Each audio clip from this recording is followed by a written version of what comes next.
Another year starts, and you start hearing it everywhere.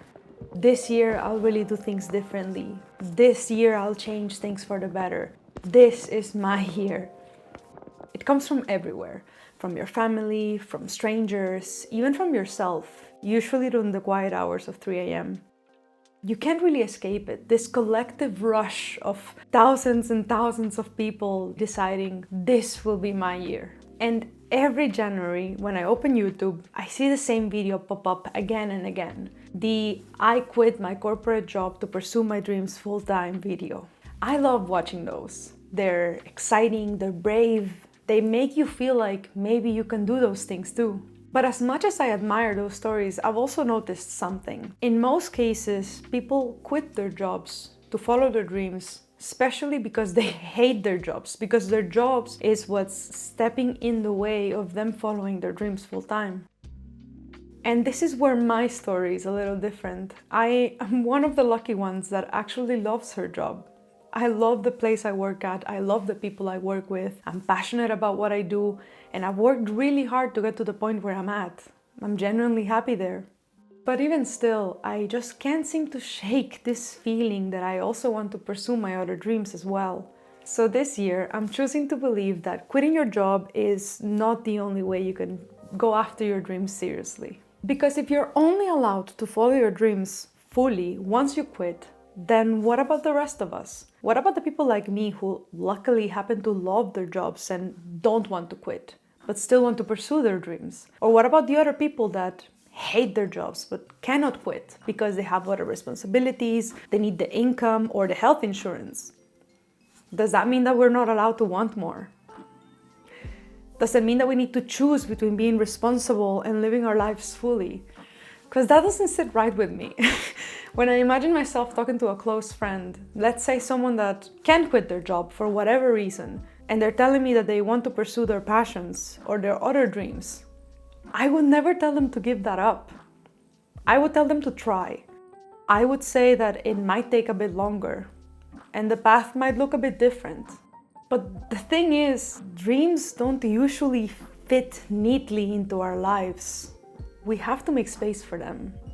And how do you even choose what dreams you want to follow? When I ask myself, what would be the one thing that I would regret not living the most? For me, the answer comes almost immediately. I know it's learning to paint with oil. And the truth is, I've always known that. I've always been obsessed with art. Ever since I was a kid, I was surrounded with art books. From Frida Kahlo to Dali to Renoir to Monet to Van Gogh to Sargent. So many of the paintings that have shaped me, that have inspired me for my whole life, just happen to be oil paintings. And I feel like that's why I've always felt this pull towards the medium. And I've said it for years. One day I'm gonna learn to paint with oils. But then I've never started. Because oil painting always felt like too much, like too messy, too complicated, too time-consuming. Like something I could only do if I had a completely different life.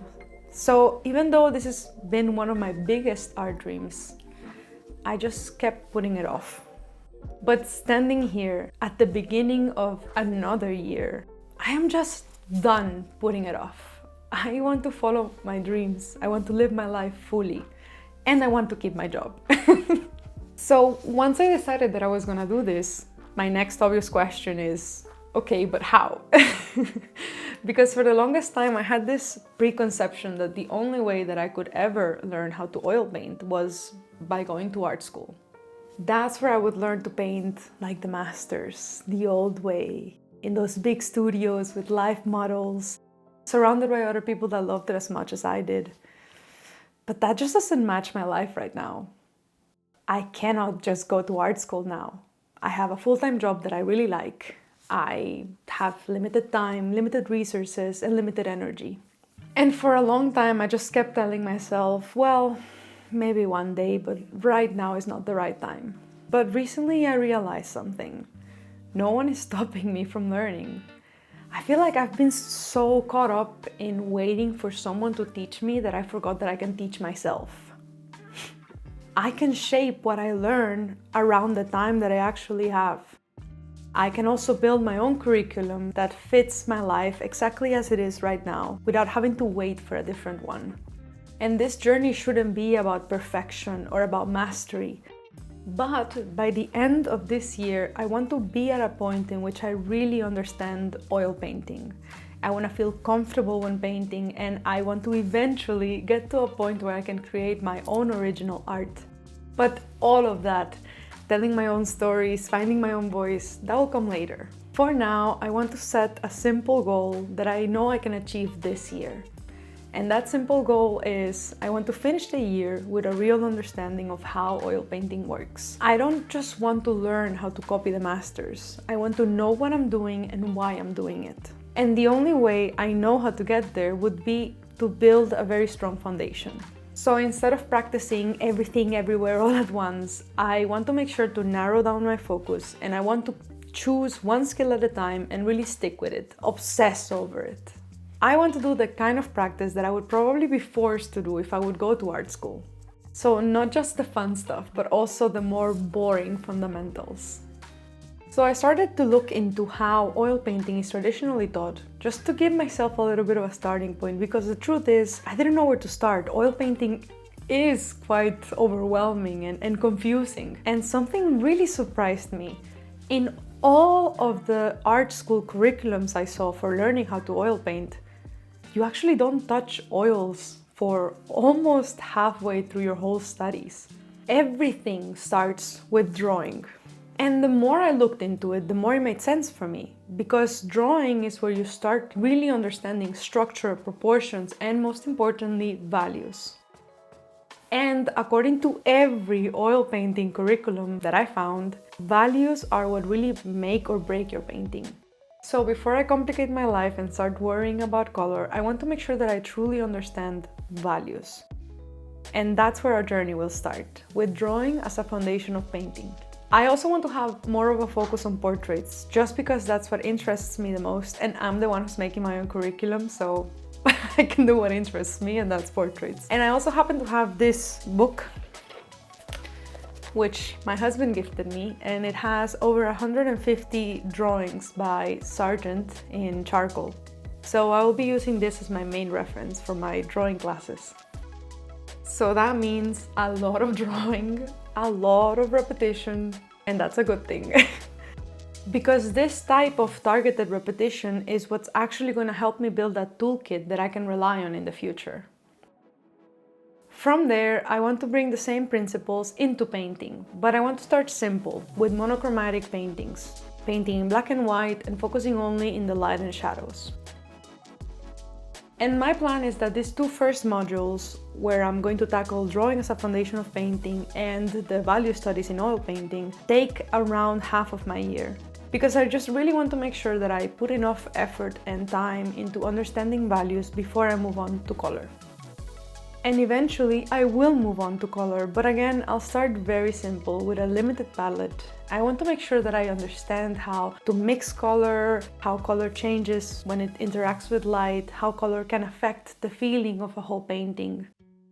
And during this time, I also want to make sure to make a few master studies. Because when you study a master's work closely, you start to really understand the decisions behind every brushstroke. And eventually, once I feel like I have a strong enough toolkit that I can rely on, I would like to try to start telling my own stories, figuring out what I want to say with my work. But that's later down the line. Right now, we're going to start at the beginning with the first module, which will be drawing as a foundation for painting. And I also want to be really clear about something. I'm not making this video to say that you shouldn't go to art school if you ever have the opportunity to do so. There's so much value in that environment. When art school is your main responsibility, consistency is easier, structure is built in, and you're surrounded by people who are doing the same things as you. Studying on your own doesn't come with any of that. It will be harder to be consistent, but I believe I can do this. I read somewhere once something that really stayed with me. You don't need permission to be an artist. You just need the audacity to try and the courage to keep on trying even when you fail. And this helped me realize that for me, Learning how to paint will not be the hard part. The hard part will be learning how to stop holding myself back, to stop waiting until I feel ready or good enough. So I'm choosing to believe that I am capable of this, even if it takes me a little bit longer, even if I can't show up every single day, even if the path looks a little bit different than what I imagined. And I want to say this clearly. Even if you can't go to art school right now because you have other responsibilities, because you need the income, the health insurance, because your life just doesn't allow it right now, that does not mean that you cannot choose to pursue your dreams seriously. It doesn't mean you need to wait, and it doesn't mean you need to give up. It just means that the path might look a little bit different, but you can try to find little pockets of time in your day where you can start fitting your dreams in. And I'm sure that, at least for me, one of the hardest things about learning to oil paint on my own will not be the resources, but the structure. Because I don't have a classroom that I need to show up by 3 o'clock. I have no deadlines and no one is waiting for me to hand in my assignments. And when art doesn't have a clear place in your life, when it's not neatly put into your calendar, it's easy for it to become something that you start doing after everything else. Something that you start putting off or postponing. Something that's optional. And I've felt that before, but I'm done feeling like that. So I decided to document and share my journey here with you as a way of helping me keep my word to myself. As a way for me to treat this dream seriously and a way for me to committing to showing up. And my promise is simple. I will share a minimum of 1 video a month here with you, sometimes 2 when I can, but a minimum of 1 video a month where I share with you how the journey is going, what I'm learning, how I'm feeling, what I'm figuring out, what's not working, all of that good stuff. And if you're also someone who wants to chase their dreams seriously, no matter your circumstances, I just hope this video makes you feel like you can do it too. So let's get this party started. Welcome to the start of my oil painting journey. Thank you so much for being here.